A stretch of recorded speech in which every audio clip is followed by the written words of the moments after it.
नमांसि सर्वेभ्यः संस्कृतसुधा यूट्यूब पटले भवतां समेषां हार्दिकं स्वागतं विद्यते। प्रिय विद्यार्थियों, आज आपके सम्मुख प्रस्तुत है रुचिरा पाठ्य पुस्तक का कक्षा 8वीं का 9वां पाठ सप्तभगिन्यः। प्रिय छात्रों, आपने पाठ में पढ़ा है कि इस पाठ में जो 7 राज्य हैं हमारे भारतवर्ष के, 7 राज्यों को 7 बहनों की संज्ञा दी गई है ना। आपने श्लोक भी पढ़ा था, अद्वयम मात्रयम और नत्रियुक्तम तथा द्वयम। 2 अ बार, अ कितनी बार है? 2 बार। म कितनी बार है? 3 बार। और न और त्रि, है ना। यानी 2 बार अ, असम, अरुणाचल प्रदेश। म 3 बार कौन है? मेघालय, मिजोरम, मणिपुर। न से नागालैंड, त्रि से त्रिपुरा। ये 7 राज्य जो हैं सप्त भगिनियाँ हैं, 7 बहनें हैं। तो आइए इस पाठ के हम प्रश्नोत्तर की ओर चलते हैं। पहला जो प्रश्न है विद्यार्थियों, उच्चारणम कुरुता। आपको इन शब्दों का उच्चारण करना है क्योंकि उच्चारण की दृष्टि से थोड़ा कठिन है। तो आइए प्रारंभ करते हैं। पहला है सुप्रभातम चतुर्विंशतिः सप्तभगिन्यः गुणगौरवदृष्ट्या महत्वाधायिनी द्विसप्ततितमे प्राकृतिकसम्पद्भिः पुष्पस्तबकसदृशानि पर्वपरम्पराभिः वंशवृक्षितनिर्मितानां वंशोद्योगोऽयम् अंतर्राष्ट्रीय ख्यातिम। इनके आप अभ्यास करेंगे तो आप शुद्ध उच्चारण कर पाएंगे। प्रश्न संख्या 2 की ओर चलते हैं। प्रश्नानाम उत्तराणि एक पदेन लिखत। प्रश्नों के उत्तर आपको एक पद में लिखने, एक शब्द में। अस्माकं देशे कति राज्यानि सन्ति। हमारे देश में कितने राज्य हैं? तो अभी जो वर्तमान में है ये 28 हो चुके हैं, है ना। नए संस्करण में आपको यही उत्तर मिलेगा। प्राचीनेतिहासे काः स्वाधीनाः आसन्। प्राचीन इतिहास में कौन केवल अपने ही स्वाधीन रहे हैं? वो हैं सप्तभगिन्यः, ये 7 राज्य। तीसरा, केशाम समवायः सप्तभगिन्यः इति कथ्यते। किनका समूह सप्तभगिनी कहलाता है? तो सप्त राज्यानाम। ठीक है, 7 राज्यों का जो समूह है वो सप्तभगिनी कहलाता है। अस्माकं देशे कति केंद्र शासित प्रदेशाः सन्ति। हमारे देश में कितने केंद्र शासित प्रदेश हैं? तो उत्तर हो जाएगा 8। सप्तभगिनी प्रदेशे कः उद्योगः सर्वप्रमुखः। इन सप्तभगिनी, इन 7 राज्यों में कौन सा उद्योग, वहाँ कौन सा जो व्यवसाय था वो सर्वप्रमुख है? तो वंशोद्योग, अर्थात बांस के वृक्षों का जो व्यवसाय है वहाँ प्रमुख है ना। प्रश्न संख्या 3 की ओर चलते हैं। पूर्ण वाक्येन उत्तराणि लिखत। आपको पूर्ण वाक्य में उत्तर लिखने हैं। भगिनी सप्तके कानि राज्यानि सन्ति। तो सप्त भगिनी में कौन कौन से राज्य हैं? मैंने आपको अभी बताया। अद्वयम 2 बार अ, असमः, अरुणाचल प्रदेशः। अद्वयम। मात्रयम, म 3 बार है।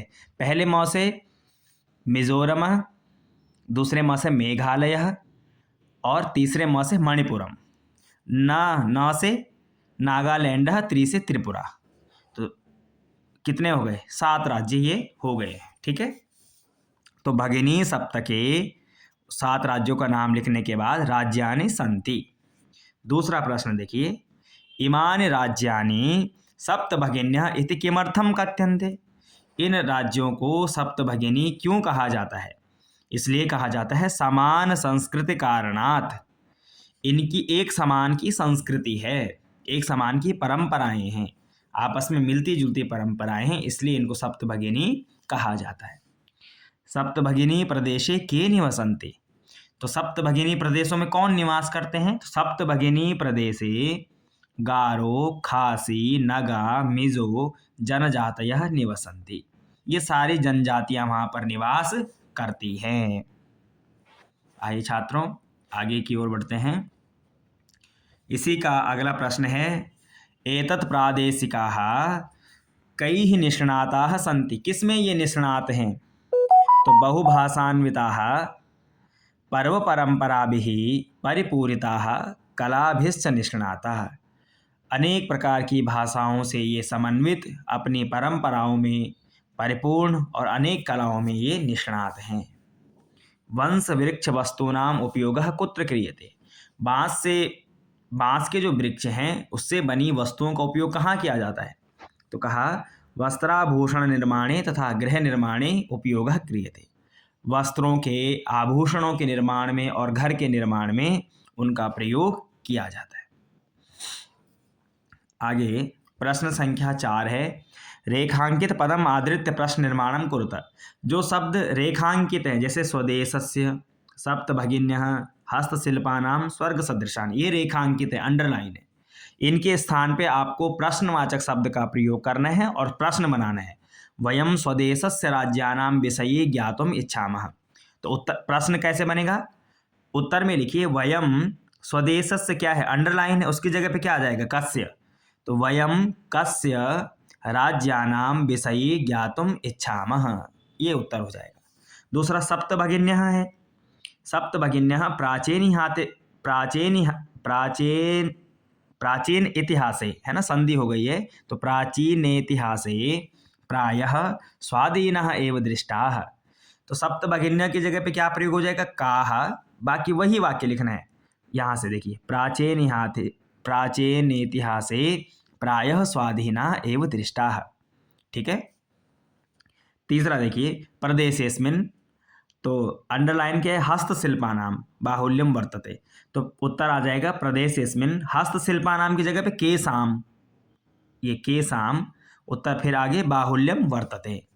आगे एतानि राज्यानि तु भ्रमणार्थम स्वर्ग सदृशानि, अंडरलाइन के हैं स्वर्ग सदृशानि, तो उत्तर आ जाएगा एतानि राज्यानि तु भ्रमणार्थम, स्वर्ग सदृशानि के बदले पे क्या आ जाएगा? कानि। एतानि राज्यानि तु भ्रमणार्थम कानि, ये प्रश्न बन गया।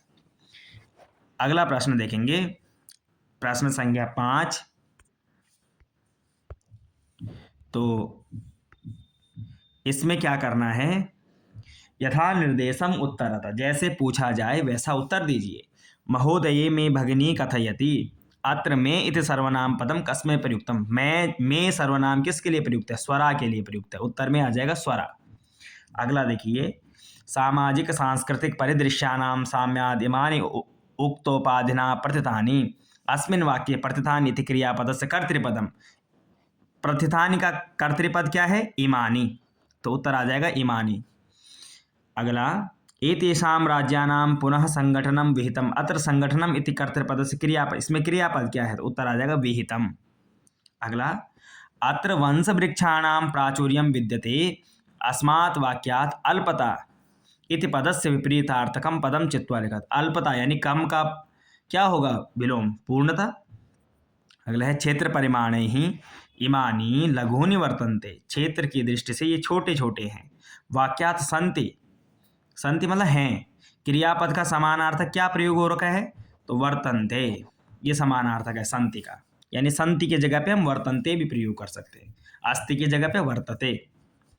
अगला प्रश्न देखिए, यहाँ पर छात्रों आपको तत्सव और तद्भव पाठा चित्वा तद्भव पदानाम कृते संस्कृत पदानि लिखत। जो तद्भव शब्द है उनके लिए आपने क्या लिखना है? तत्सम शब्द लिखने हैं, शुद्ध रूप। तत्सम अर्थात तत्सम यानी जो शुद्ध रूप है, बिल्कुल शुद्ध रूप। शुद्ध रूप यानी जो संस्कृत का प्रयोग होता है। और तद्भव क्या होता है? यानी जिसके स्वरूप में कुछ बदलाव हो गया है। जैसे हमने कहा अग्नि, अग्नि क्या है? तत्सम शब्द है, बिल्कुल शुद्ध रूप है।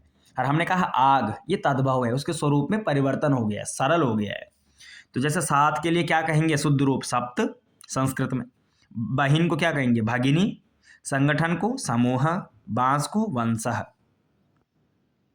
वंशः। ठीक है। आज को अद्य, खेत को क्षेत्रम। ठीक है।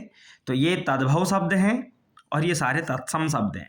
यानी तत्सम अर्थात संस्कृत रूप, शुद्ध रूप, और तद्भव रूप यानी उसके स्वरूप में जब परिवर्तन हो जाता है, थोड़ा सरल हो जाता है शब्द, तो वो तद्भव कहलाता है। अगला देखिए विद्यार्थियों, इसी का आ है प्रकृति भिन्न प्रकृतिकम पदम चिन्हता। यहाँ पर कुछ शब्द दिए हैं, इनमें एक शब्द, हर पंक्ति में एक शब्द भिन्न प्रकृति का है, अर्थात अलग तरीके का है, वो आपको चुनना है। देखिए पहले में देखिए गच्छति, पठति, धावति, आहसत, क्रीडति, इसमें क्रियाएं हैं सब में। देखिए प्रथमांत पद हैं, पठति, गच्छति, धावति, क्रीडति। अह सत अलग सा है, इसलिए ये भिन्न प्रकृति हो गई। ठीक है। दूसरा देखिए, छात्रः, सेवकः, शिक्षकः, लेखिका, क्रीडकः। इसमें सब पुल्लिंग है। छात्रः, सेवकः, शिक्षकः, क्रीडकः। लेखिका देखिए थोड़ा भिन्न है, स्त्रीलिंग है, अलग हो गया। तीसरे में पत्रम, मित्रम, पुष्पम, आम्र, फलम। सब नपुंसक लिंग है। पत्रम, मित्रम, पुष्पम, फलम। आम्र यहाँ पर अलग है, पुल्लिंग का हो गया। अगला व्याघ्रः, भल्लुकः, गजः, कपोतः, वृषभः, सिंह। सब पुल्लिंग है। शाखा जो है अलग शब्द है। पृथ्वी, वसुंधरा, धरित्री, वसुधा, यानम। यहाँ पर सब पृथ्वी के पर्यायवाची हैं। यानम जो है ये भिन्न शब्द है, तो इनको चुन के अलग लिख देना है आपने। प्रश्न 7 पे आ जाइए। विशेष्य विशेषणानाम उचितम मेलनम कुरुत। विशेषण और विशेष्य को मिलाना है। जैसे अयम का क्या हो जाएगा? अयम समवायः। ठीक है। आगे संस्कृत विशिष्टायाम भारत भूमौ। इसका उत्तर ये हो जाएगा अंतिम, भारत भूमौ। महत्वाधायिनी संस्कृति। ठीक है। प्राचीने इतिहासे और एकः प्रदेशः, ये उत्तर हो जाएगा। तो इनका मिलान कर दिया हमने, विशेष्य को विशेषण से मिला लिया। योग्यता विस्तार में आप देख रहे हैं वही श्लोक है जिससे सप्त राज्यों का पता चलता है। अद्वयम यानी अ 2 बार, मात्रयम म 3 बार, और न त्रियुक्तम न और त्रि। देखिए कितने हो गए? 1 2 3 4 5 6 7। ठीक है, 7 हो गए। अ से कौन था? असम। अ से अरुणाचल प्रदेश। म से मणिपुरम। अगले म से मेघालय। ठीक है, इससे मिजोरम। 3 माह हो गए। ना से नागालैंड और त्रि से त्रिपुरा। इस प्रकार से छात्रों ये 7 राज्य हैं। श्लोक पढ़ लेता हूँ एक बार। अद्वयम अत्रयम चैव न त्रियुक्तम तथा द्वयम सप्त राज्य समूहोयम भगिनी सप्तकम मतम। 7 राज्यों का यह समूह है जिसको सप्त भगिनी कहा जाता है। ठीक है। इस प्रकार से हमने इस पाठ के प्रश्नोत्तर देखे। धन्यवाद।